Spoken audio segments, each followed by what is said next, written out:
The Lord be with you. A reading from the Holy Gospel according to Matthew.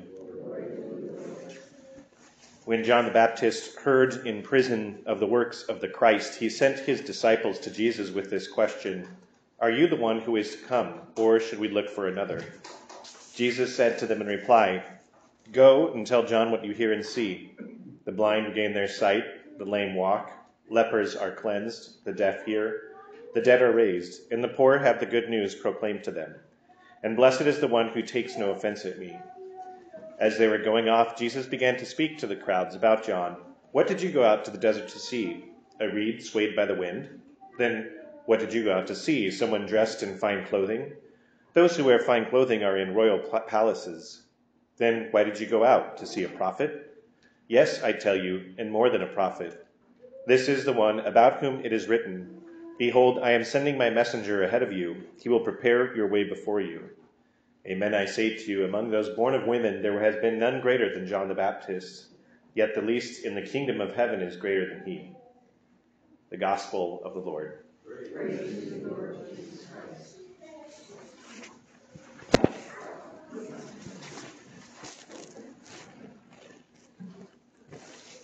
When me and my siblings were young, we knew that it was close to Christmas when Mom got out these little, probably about 4-inch tall figurines of different versions of Santa Claus. There were about half a dozen or so of them, and each of them depicted Santa as he is represented in different countries with the name of that Santa in that country's language at the base of the statuette. And there was, of course, the Santa from the United States with his big red suit and his big round belly and his big white beard. Some Santas from around the world, though, looked quite different. Most of them wore red, but I remember one of them, I believe it was the Polish Santa, he was dressed almost entirely in black, and I thought that was interesting. The French Santa Claus was named Père Noël, which is French for Father Christmas, which is also, Father Christmas is how Santa is called in Great Britain.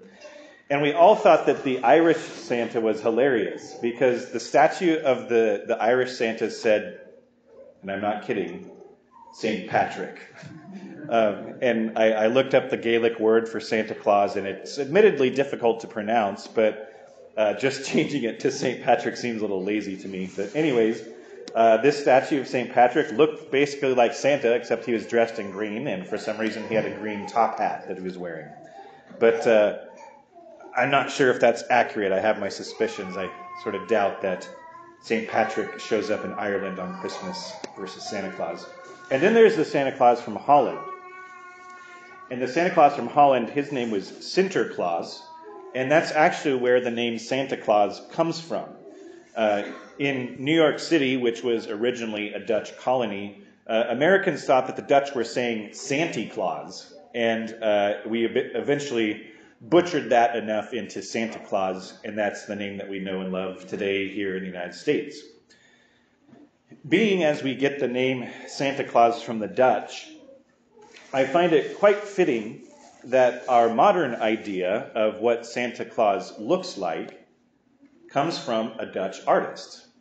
In 1931, Coca-Cola hired Dutch artist Haddon Sundblom to paint an ad for them, an ad depicting Santa Claus drinking an ice-cold Coca-Cola.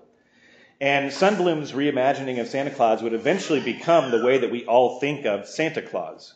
It is the standard look for good old Saint Nick. And Sundblom took inspiration from the famous Christmas poem, A Visit from St. Nicholas, which was written by Clement Clarke Moore in 1822. We know it now as A Night Before Christmas because the first line, "'Twas the night before Christmas." And of course we all know the Santa from that poem. He is a jolly old elf whose belly shook when he laughed like a bowl full of jelly. And so while Coca-Cola certainly didn't invent Santa Claus, our idea of what Santa looks like is based off of a 91-year-old advertisement for a soft drink.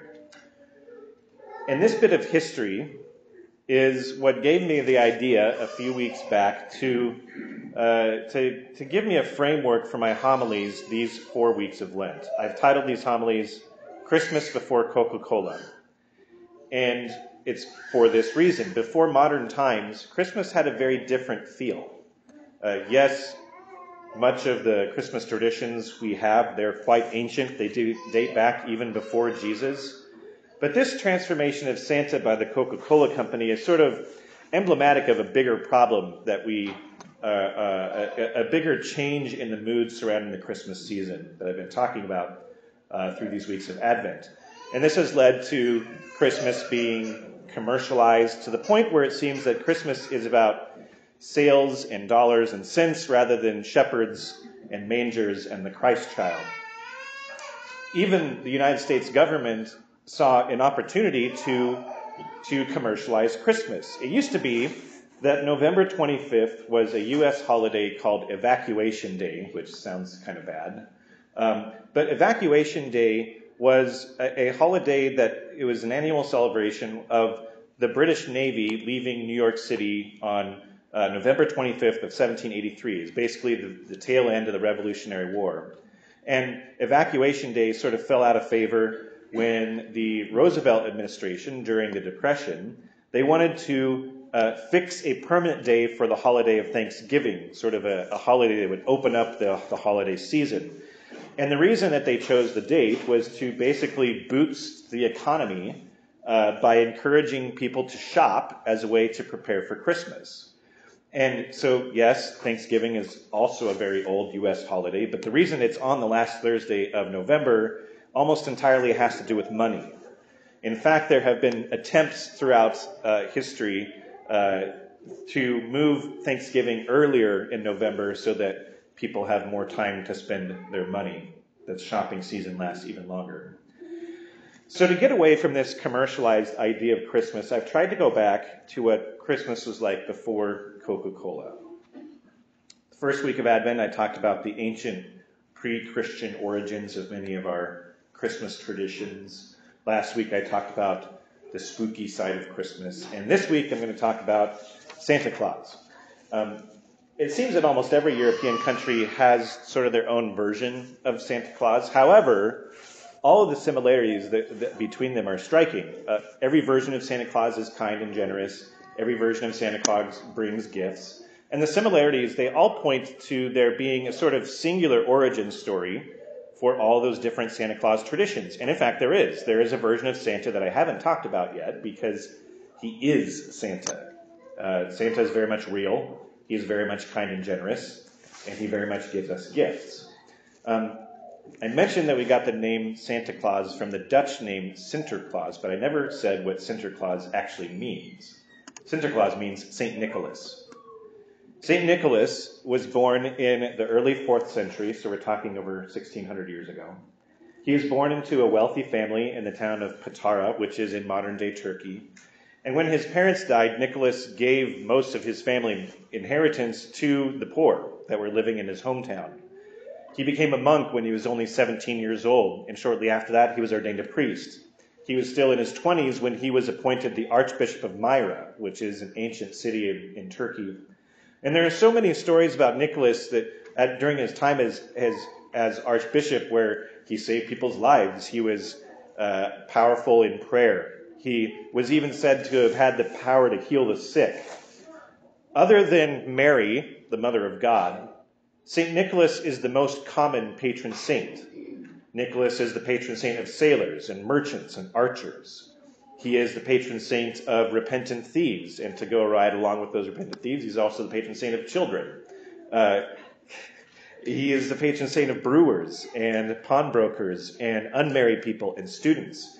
In England, there are over 500 churches dedicated to the name of St. Nicholas.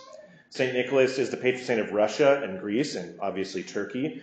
And this makes total sense due to their original Dutch roots, the whole Sinterklaas thing. The Dutch colony of New York City, well, St. Nicholas was their patron. And St. Nicholas, over all these things, he was most known for his generosity.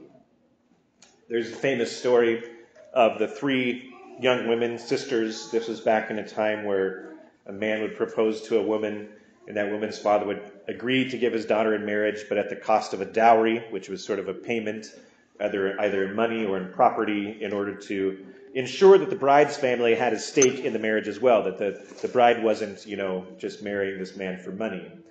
And that might sound a lot, rather brutish or sort of out of date, but we still do it today. The bride's family usually is the family that pays for the wedding. So the problem with the man with these 3 daughters in the story of St. Nicholas is that he had once been wealthy, but he had lost his fortune some way or another. And this meant that the 3 daughters would not be able to marry because he couldn't afford to pay their dowries. And since they couldn't pay their dowry, they would likely have been expected to be sold into slavery so that they could make ends meet. St. Nicholas heard about these 3 girls, and he went to their father and offered to pay the dowries for them. And their father, in his pride, he said no. He was too proud to accept anybody else's money, and especially he was embarrassed at the fact that he had lost all of his money. And so he was determined to raise the money for his daughter's dowries on his own, but it was pretty much hopeless. So famously, one night, St. Nicholas was passing by their house, by their open window, and he threw in a small bag of gold coins that would be enough to pay for the first daughter's dowry. He did the same thing when it came for the second daughter to get married, and the father of the 3 daughters, he wanted to find out who this was throwing money through his open windows. I imagine he opened all of his windows at that point, but he sort of went on a stakeout to try to catch the generous donor in act, and Nicholas was caught when it came time to deliver money for the 3rd daughter. And he was embarrassed. He didn't want anybody to know the true story. So he begged the father to not tell anybody about it, to give all the glory to God alone.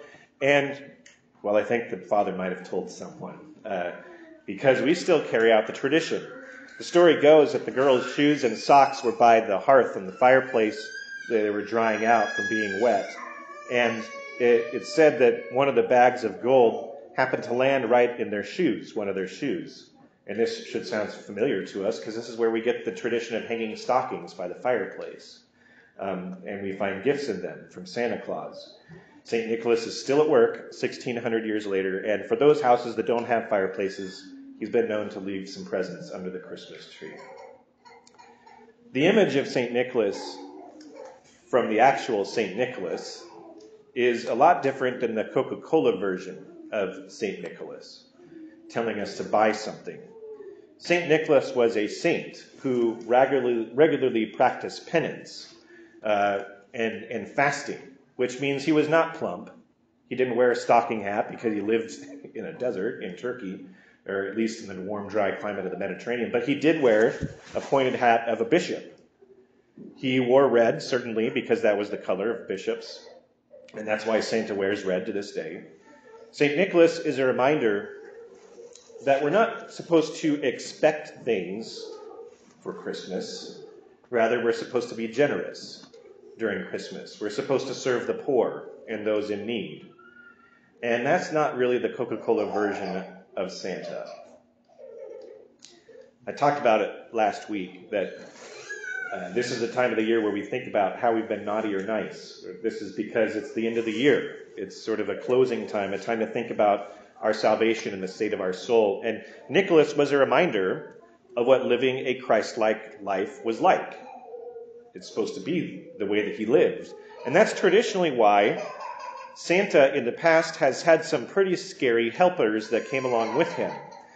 These helpers were there to make sure that boys and girls were on their best behavior. There's the famous, all these scary characters mostly come from Central European, mostly German traditions. But there's the famous Bellschnickel. And Bellschnickel would show up to your house randomly, and he was sort of a wild man looking guy, really skinny, kind of hairy. And he would come into your house, and he would make sure that the children would be able to recite their prayers. And if they passed, they often received a small prize like some sort of candy or fruit. But if they didn't pass, they got whipped with a switch. And I don't mean a Nintendo Switch, I mean a tree branch. So he's kind of scary. And I have a friend with very German roots. When they were little, they were told that if they misbehaved during the time leading up to Christmas, a guy named Hans Wolf would show up with a burlap sack and kidnap them and take them away. And there's all other kinds of mean characters that you can look up and talk about. They show up all over the place throughout history and throughout culture. And I know that it's a still important aspect of Christmas because we're supposed to be introspective and look towards ourselves and what we can do to improve. The more serious aspects of Christmas, like life and death and virtue and sin, But I'm kind of glad Santa ditched those sidekicks a long time ago. Anyways, here's the question we never seem to ask about Santa Claus. And that is, what does he have to do with Christmas? What does St. Nicholas have to do with the birth of Jesus? And the short answer is nothing. St. Nicholas has nothing to do with Christmas. The reason we associate the two is because, well, Nicholas is a Catholic saint, and being a Catholic saint, he has a feast day. And feast days are usually the day on which you die, and Nicholas died on December 6th in the 340s or 350s. So over the course of 1600 years, the two separate feast days of Christmas and the feast day of St. Nicholas, they sort of were viewed as part of one big festival season. So when we say happy holidays as Catholics, we actually mean holidays plural. We celebrate a lot of holidays this time of year. The feast day of St. Nicholas, the Solemnity of the Immaculate Conception, Our Lady of Guadalupe, Christmas, New Year's Day, where we celebrate Mary, the Mother of God. We have the feast day of the Holy Family, the feast day of the Epiphany, where the three wise men visit Jesus. And we cap off this whole holiday season with the feast day of the baptism of Jesus. A lot of holy days, which is why it's not unchristian to say happy holidays, as some people would have you believe. I think it's the opposite is true. To only focus on one of these holidays during this time of year is to lose a lot of the richness of our history, which is the general trend of the Coca-Cola version of Christmas. We lose our past and our heritage and simplify it down to something very one-dimensional, something very bland, something very synthetic, something very marketable and saleable. And that's what Christmas has become. Growing up, in my family, we did certain things to counteract that. We made an effort to call to mind that there are, in fact, many holidays to celebrate throughout this time of the year, rather than just throwing them all into one basket of Christmas.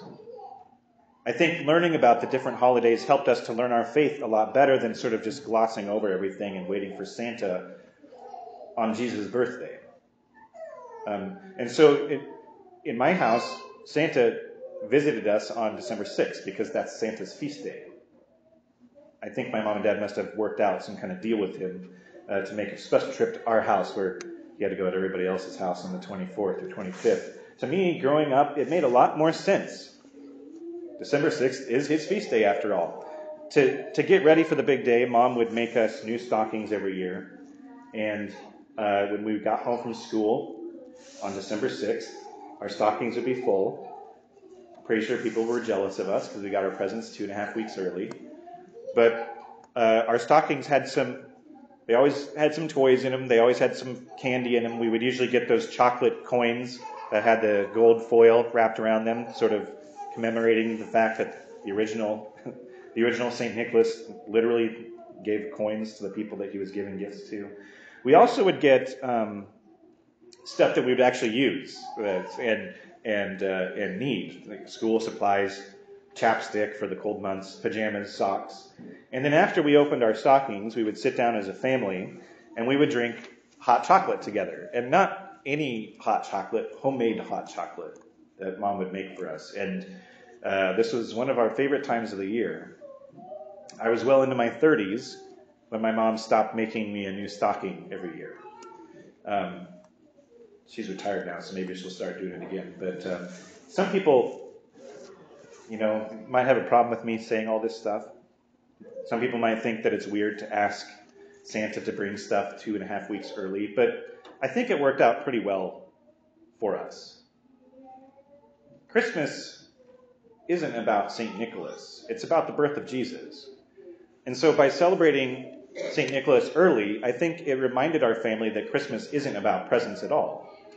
It's about Jesus coming to this world to save us. The reason that we did all of these traditions as a family was so that we could share and imitate the generosity of God, who is so generous that he gave us his only son at Christmas. So does this mean that we didn't get any Christmas presents? Well, you'll have to find out next week when I cover our last topic, which regarding the Christmas before Coca-Cola is gift giving.